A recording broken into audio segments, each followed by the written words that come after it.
Doctor कलाम साहब एक बार students से इंटरेक्ट कर रहे थे और स्टूडेंट्स ने उनसे कुछ क्वेश्चंस किए थे और डॉक्टर कलाम साहब ने उनके जो जवाब दिए उसमें उनका व्यक्तित्व साफ दिखाई देता है। इंडिया की बड़ी बड़ी पर्सनैलिटी उनको अपनी इंस्पिरेशन मानती है और जैसा कि संदीप सर ने कहा कि स्टूडेंट्स के लिए उनसे बड़ी इंस्पिरेशन इस पूरी दुनिया में और कोई नहीं है। Doctor APJ Abdul Kalam students के लिए उनसे बड़ी इंस्पिरेशन इस पूरी दुनिया में कोई नहीं है।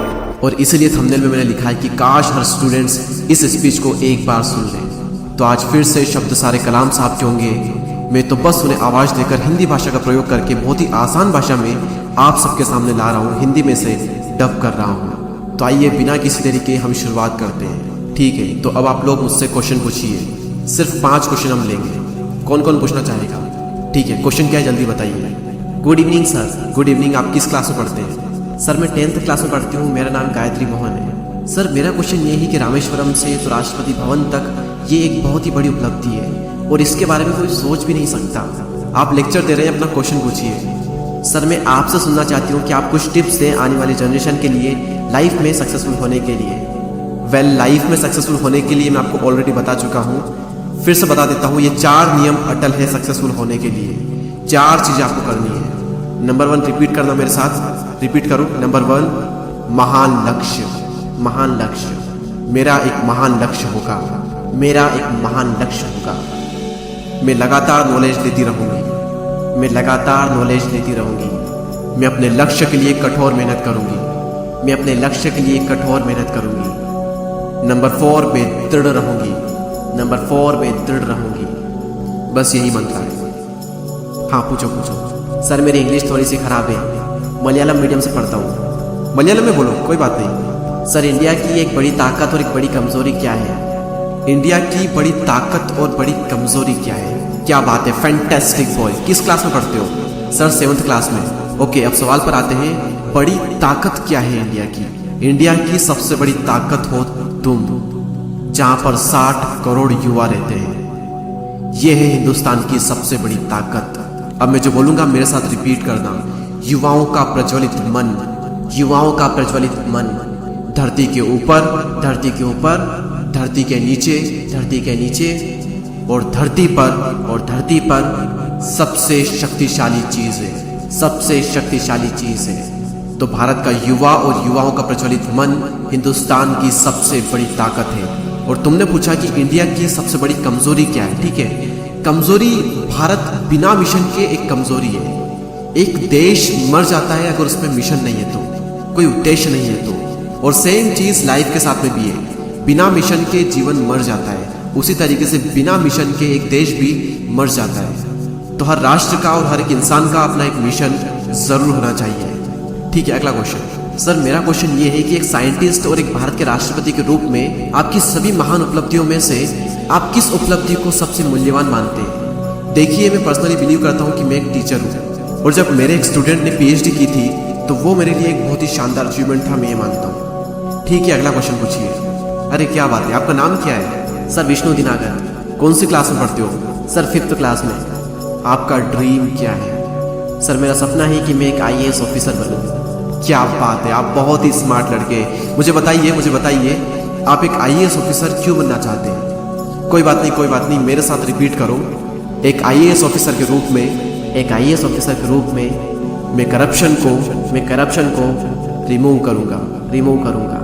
ठीक है, आप क्वेश्चन पूछिए। सर मेरा क्वेश्चन ये है कि क्या आप लव, कंपैशन और ग्रेटिट्यूड यानी कि प्रेम, करुणा और कृतज्ञता के बारे में कुछ कह सकते हैं? प्यार वो है जो हमें माता पिता से मिलता है, उसका कोई मूल्य नहीं है। करोड़ों रुपए दे करके भी हम उसे खरीद नहीं सकते। तो प्यार वो है जो कि हमें हमारे माता पिता से मिलता है। इसलिए आज आप अपनी मम्मी को खुश करेंगे। क्या करेंगे? खुश करेंगे। कंपैशन यानी कि कृतज्ञता के बारे में अगर कुछ कहूँ तो आज जब मैं ट्रेवल कर रहा था तो 2 बच्चे थे और उनके माता पिता उनके साथ में थे। वो दोनों बच्चे फिजिकली सही नहीं थे, लेकिन जब वो फ्लाइट में एंटर कर रहे थे तो फ्लाइट में बैठा हुआ हर एक पर्सन उन दोनों बच्चों को इनकरेज कर रहा था, कंपैशन को शो कर रहा था, कृतज्ञता को शो कर रहा था। और यही है कंपैशन। और बात रही ग्रेटिट्यूड की, आभार प्रकट करने की, तो ये एक ऐसी क्वालिटी है जो कि हर इंसान के अंदर होनी ही चाहिए। हम एक उदाहरण से समझते हैं। आपने सूरज को देखा है? सूरज को, अर्थ को देखा है? पृथ्वी को? अरबों साल हो गए सूरज पृथ्वी को रेडिएशन दे रहा है, गर्मी दे रहा है, लाइट दे रहा है, और कभी भी सूरज ने पृथ्वी को थैंक यू बोलने के लिए नहीं कहा। कभी भी ये नहीं कहा कि मैं पृथ्वी को गर्म रखता हूँ, ठंड से बचाता हूँ, मैं लाइट देता हूँ, मेरे बिना आप सभी लोग मर जाओगे। कभी एक थैंक यू तक नहीं मांगा। और अरबों सालों में एक दिन भी ऐसा नहीं हुआ कि सूर्य ने अपना प्रकाश पृथ्वी को ना दिया हो।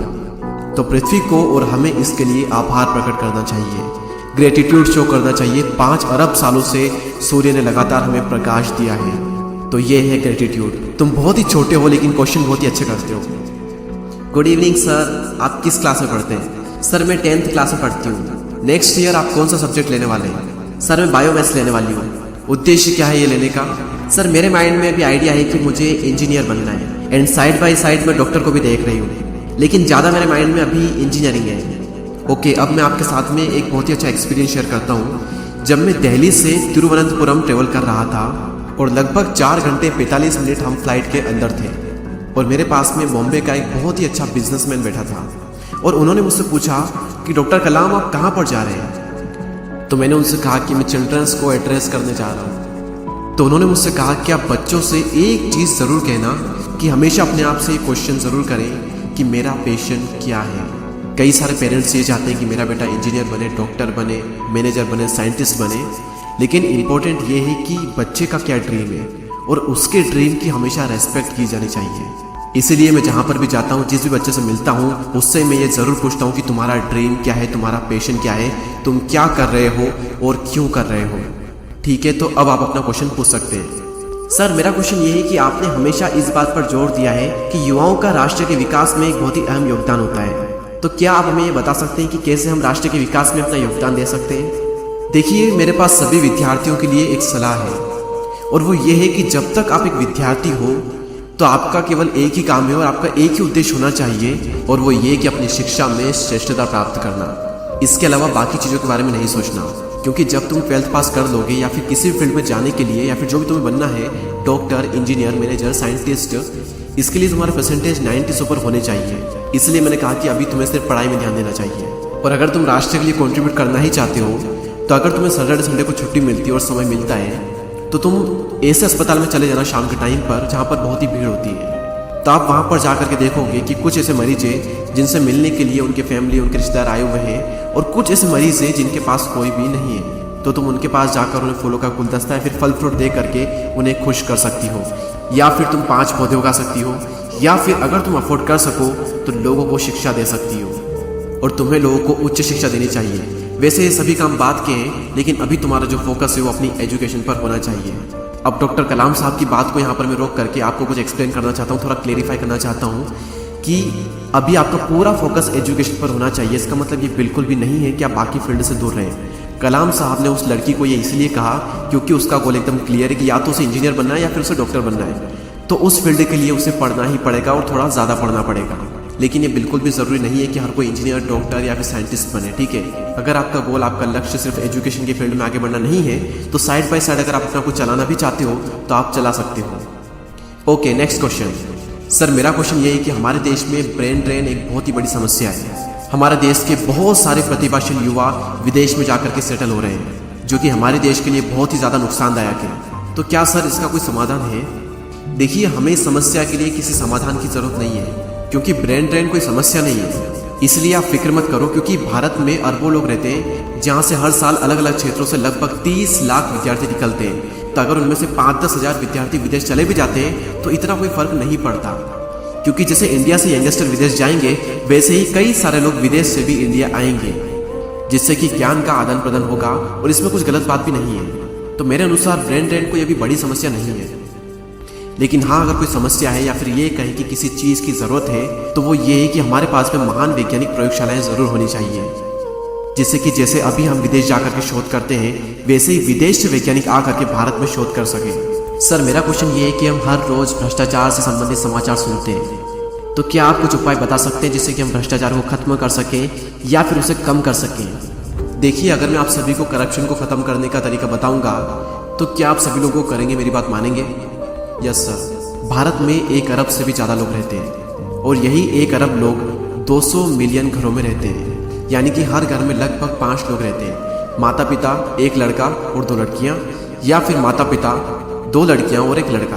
और ये देखा गया है कि 200 मिलियन घरों में से 60 मिलियन घरों में करप्ट लोग हैं। आप इमेजिन करिए, फैमिली में एक पर्सन करप्शन के थ्रू पैसे कमाता है, लेकिन अगर बच्चे हिम्मत करके अपने पापा से बोल दे कि पापा अगर आप करप्शन करके पैसे कमाओगे तो हम आपकी कार या फिर बाइक या फिर स्कूटी नहीं चलाएंगे, ना ही उसमें बैठेंगे, तो क्या वह पिता कुछ बोल पाएगा? अगर सभी बच्चे अपने पापा से ही बोल देंगे ना, तो आधे ही सही लेकिन भ्रष्टाचार लगभग आधा हो जाएगा, बहुत कम हो जाएगा।